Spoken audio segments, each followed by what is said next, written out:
মামা কি অবস্থা? এই তো মামা চলতেছে। এই মামা রংচা দিও। যে গরম পড়ছে, এই গরমে মামা লুঙ্গি সেরা।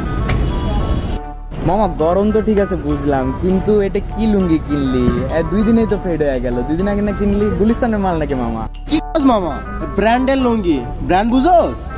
আরে কি ব্র্যান্ড মামা? তোটা দেখে লাগে তো সস্তা মাল, আমারটা দেখ কি কালার, পুরাই মধু মধু। আরে বেটা ব্র্যান্ড চিনোস? খ্যাত একটা। এটা কি কইলি? হ্যাঁ তুই কি বললি? হ্যাঁ তুই কি কইলি? ব্র্যান্ড চেনে না?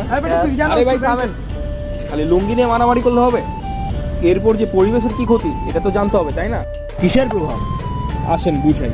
আমাদের তাঁতিরা দিন দিন যে বনে যাচ্ছে শাড়ি লুঙ্গি, কিন্তু পুরনো পদ্ধতিতে ফ্যাব্রিক ডাই করার কারণে তৈরি হচ্ছে বিভিন্ন রকম সমস্যা। যেভাবে হচ্ছে আমাদের পানি দূষণ, একইভাবে হচ্ছে আমাদের পানির ওয়েস্টেজ। এইভাবেই পড়ছে পরিবেশের উপর খারাপ প্রভাব আর তৈরি হচ্ছে স্বাস্থ্য ঝুঁকি। ভাই তাহলে এটার সমাধানটা কি? এর সমাধান হলো টেক্সোরা। টেক্সোরার ডাই যেমন দীর্ঘস্থায়ী ও পরিবেশ বান্ধব, একই সাথে তাদের রয়েছে বর্জ্য পানি পরিশোধন প্রযুক্তি।